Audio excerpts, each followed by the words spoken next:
Olá pessoal, tudo bem? Vamos falar um pouco hoje sobre sistemas de numeração indo-arábico.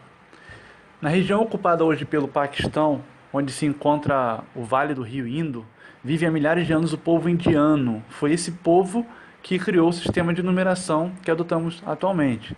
Esse sistema passou a ser conhecido como Sistema de Numeração Indo-Arábico. Aí a gente tem o prefixo indo, em reconhecimento ao povo que criou o sistema, e arábico, em homenagem ao povo que difundiu, que divulgou o sistema pela Europa. Então os indianos criaram o sistema e os europeus desenvolveram e espalhou-se por toda a Europa e hoje pelo mundo inteiro. Os símbolos criados pelos indianos para a escrita dos números sofreram várias modificações ao longo do tempo, até chegar à representação atual, mas o significado sempre foi o mesmo. Os símbolos aí 0, 1, 2, 3, 4, 5, 6, 7, 8, 9. Apenas com esses 10 algarismos, que nós chamamos hoje de algarismos, nós conseguimos e podemos contar todo o universo. Composta por símbolos denominados algarismos indo-arábicos. Vamos observar o quadro a seguir. Temos aqui as datas na coluna, mostrando aí como é que eram escritos os números por volta do século XII, certo? Por volta do ano de 1101 a 1200, então a representação dos números no século XII.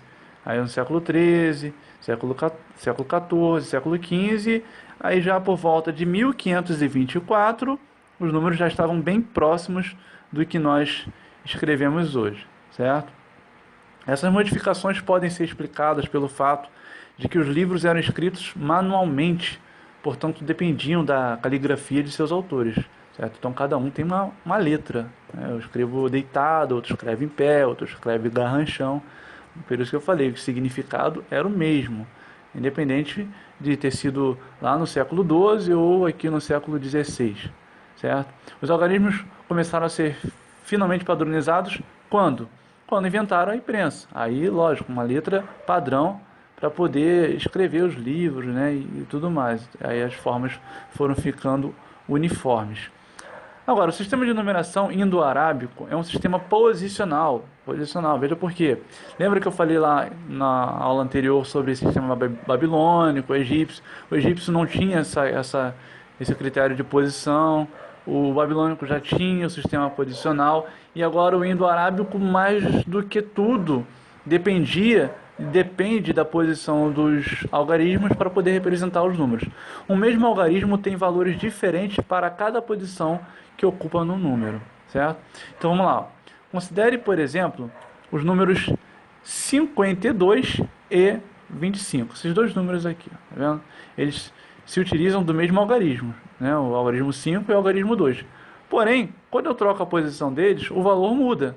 52 é diferente de 25, certo? Então, no número 52, o algarismo 5 vale 5. 5 dezenas ou 50. E aí você pode escrever 5 vezes 10. Enquanto em 25 ele vale 5. Enquanto em 25 ele vale o quê? 5 vezes 1, certo? O 5 vale o quê? Uma unidade, está na casa da unidade. No número 25, o algarismo 2 vale 2 dezenas ou 20 unidades, 2 vezes 10, enquanto em 52 ele vale o quê? 2 unidades. Ele está aqui, digamos, na casa da unidade. Eu vou falar disso daqui a pouquinho. No número 2000, agora um número grande, 2378, temos o quê? O valor posicional do algarismo 8 é 8. 8 na casa do 8, na primeira posição. O valor posicional do algarismo 7 é o quê? 70. O valor posicional do algarismo 3 é o quê? 300. O valor posicional do algarismo 2 é o quê? 2000. Lendo da direita para a esquerda, ou seja, da sua direita para a esquerda, o primeiro algarismo de um número é chamado algarismo de primeira ordem. Agora vamos começar a falar de ordem. Isso aqui me deu muito nó quando eu estudei lá no meu ensino fundamental, muitos anos atrás. Sinceramente, eu levei uma surra para poder entender isso, porque os professores, pessoal, isso aqui é um assunto que os professores não gostam muito de trabalhar, porque é muito básico, e acaba empurrando com a barriga, certo? Vamos lá, E algarismo de segunda ordem. Ou então eu não prestei atenção mesmo, estava fazendo bagunça e aí não consegui entender nada. Tem isso também. Então, segunda ordem e finalmente o que? Terceira ordem e aí quarta ordem, certo? Quarta ordem e assim por diante. Cada unidade de segunda ordem vale 10 vezes uma unidade de primeira ordem. Então, 10 vezes uma unidade de primeira ordem. Quer dizer que o 7 é um número de segunda ordem. Então, ele vale o quê? 10 vezes uma unidade de primeira ordem. Por isso, ele vale 70. Vamos avançar mais um pouquinho. Cada unidade de terceira ordem vale 10 vezes uma unidade de segunda ordem. Então, o camarada que está na terceira ordem, ele fica multiplicado por 100. O cara que está na quarta ordem, ele fica multiplicado por 1000. Assim vai de 10 em 10, certo, pessoal? Mas isso não é o mais importante ainda. Eu vou mostrar para vocês o que vocês realmente têm que ter em mente aí para poder fazer exercício, fazer concurso, certo? No que vocês vão focar, tá? Porque isso aqui costuma cair em concursos aí da EAAN, certo? Fuzileiro naval, para saber qual é a ordem, a classe do número, essas coisas. Nós vamos ver isso também daqui a pouquinho. Então aqui, ó, 4.527. Algarismo de primeira ordem, quem é? É o 7. Algarismo de segunda ordem, quem é? É o 20, que é o 2, né? Só que multiplicado por 10, aí representa o 20.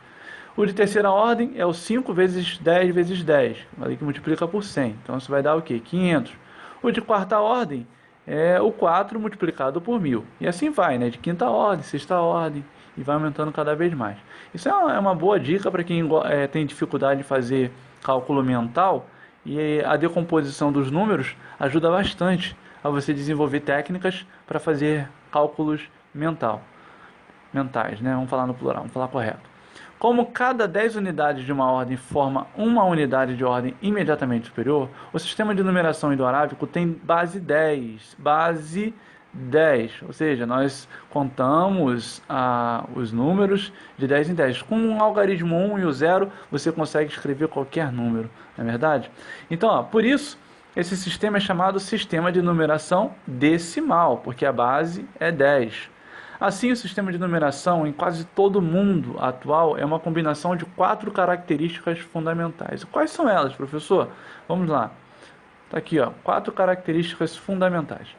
Tem base 10, ou seja, cada 10 unidades de uma ordem forma uma unidade de ordem imediatamente superior. Então, se eu pegar o 1, mais 2, mais 3, mais 3, mais 4, mais 5, mais 10.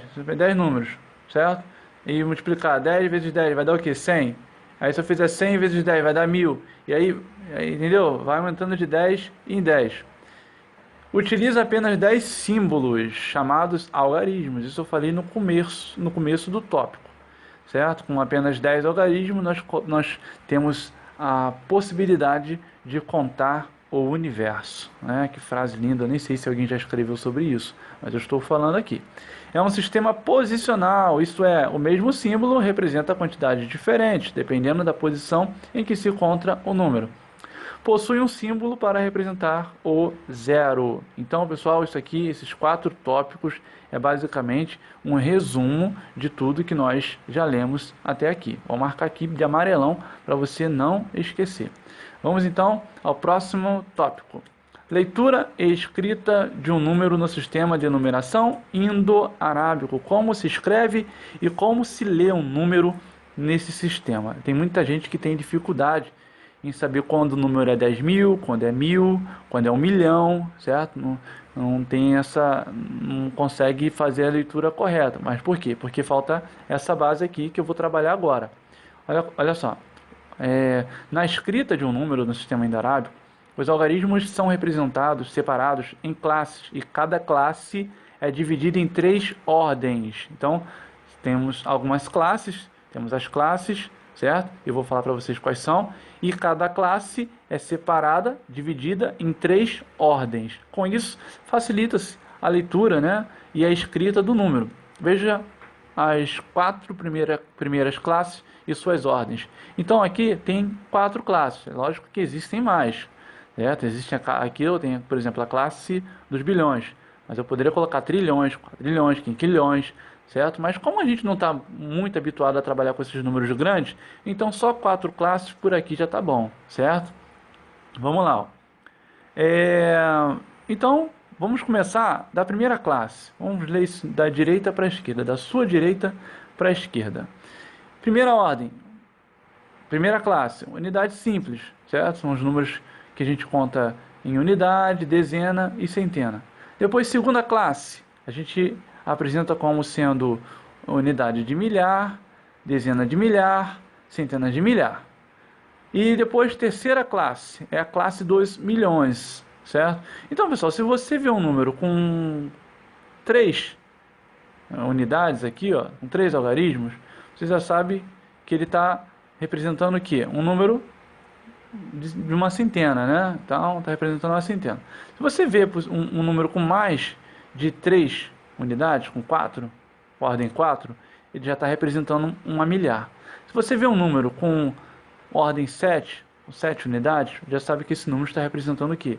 Milhão, milhões, tudo bem? Então são 9 zeros. Ó, e quarta classe, temos aí o quê? Bilhões, certo? 9, no mínimo 9 zeros. Vamos lá. Veja nos exemplos a seguir como são lidos números destacados. Observe também como é a decomposição, a separação em classes e ordens de cada um deles. Lembra que eu falei que se você estudar legal isso aqui, os seus cálculos mentais vão melhorar, você vai desenvolver técnicas e habilidades como você nunca teve antes. Então, estuda isso que com certeza vai te ajudar bastante na hora da prova. No ano de 2016 foram matriculados no Brasil 136 mil. Por que eu sei que é 136 mil? Ó, eu olho aqui, ó, eu conto de trás para frente. Ó, quantas unidades nós temos aqui? Unidade simples. Temos 3, tá vendo? E quantas unidades de milhar nós temos? Temos aqui mais 3 unidades. Na verdade, uma unidade de milhar, uma dezena de milhar e uma centena de milhar. Então, pego 3 zeros e já sei que eu estou trabalhando o que? Milhar. 3 zeros não, 3 unidades. Eu falei zero não, mas aqui é 3 algarismo, 3 unidades. Então, milhar.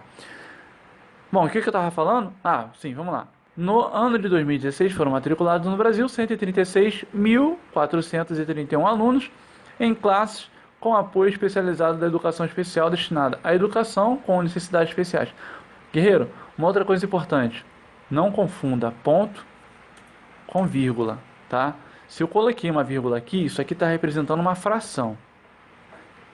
Coloquei ponto, aí eu já estou representando milhar, separando a milhar, tá? Fazendo a separação. Então, ponto serve para quê? Para separar milhar. Milhar, milhões, bilhões.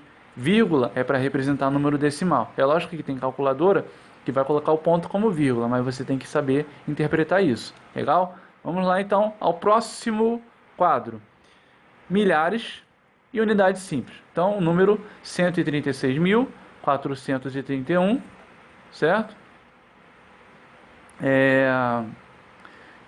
Dentro das casinhas ali. Pulei demais. Deixa eu voltar mais um pouquinho. Um instantinho. Tá aí. Então, unidades simples. Aí eu tenho 1 na unidade simples. O 3 na dezena.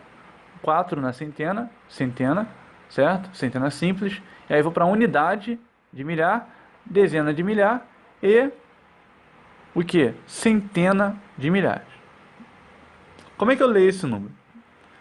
136.431. Escrever por extenso, certo? Eu vou colocar alguns exercícios desse tipo aí para você fazer. Então, faço os exercícios também para poder fixar esse conteúdo teórico.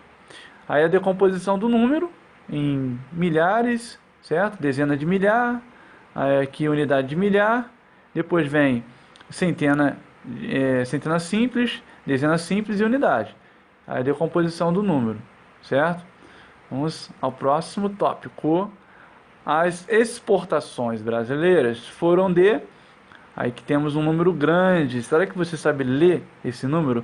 Antes de eu falar, tenta me dizer como se faz a leitura deste número aqui, certo? Eu vou falar agora, ó. 2 bilhões 124 milhões 000. tá? Acabou. Só isso. Então, 2 bilhões 124 milhões de dólares na primeira semana de janeiro de 2016, Ministério do Desenvolvimento, Indústria e Comércio Exterior. Então aqui, ó, como é que vamos colocar esses números nas suas respectivas casas? O zero vai na unidade simples. O outro zero vai na dezena simples. O outro zero, centena simples. Aí vai 0, 0, 0, milhares, preencheu tudo, chegamos à casa dos milhões. Então 4 vai na casa da unidade de milhões. E o 2 vai na casa da dezena de milhões. E o 1 vai na centena de milhões. E o 2 vai o quê? Na unidade de bilhões. Certo, pessoal? Então, a decomposição do número vai ficar como? Já aqui está a leitura do número, ó, 2 bilhões, 124 milhões. Acabou. E como é que fica a decomposição desse número? Simples, ó. Você separa em produtos, né? Em produtos e somas de milhões. Aí tem 1 milhão, tem uma centena de milhões, 100 milhões, né? E mais 2 vezes 10 mil, mais 4 vezes 1 milhão, certo? Acho que aqui está faltando um zerinho aqui, ó, que é 2 ali. Só esqueci de colocar um zero. Deixa eu colocar isso, deixa eu corrigir aqui, pessoal. Só um instantinho.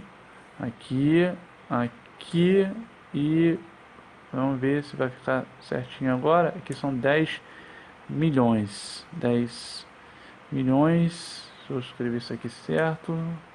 Ponto 0. Agora está correto. Tá legal? Então o 2 está na dezena ali de milhões. Então tem que ter 2 multiplicado por 10 milhões. E finalmente 4 multiplicado por 1 milhão. Até porque o 4 está na casa da unidade de milhões. Legal? Então, pessoal, até aqui terminei a nossa aula sobre o sistema indo-arábico. Espero que você tenha curtido, gostado aí das dicas do conteúdo teórico. E lembrando, senhores, que os exercícios vão ficar lá no site, armazenado no site. Então, acesse o site, o íconezinho está aí em cima no seu canto superior direito. Clique nele e você vai ver um link aí que vai te direcionar pro site.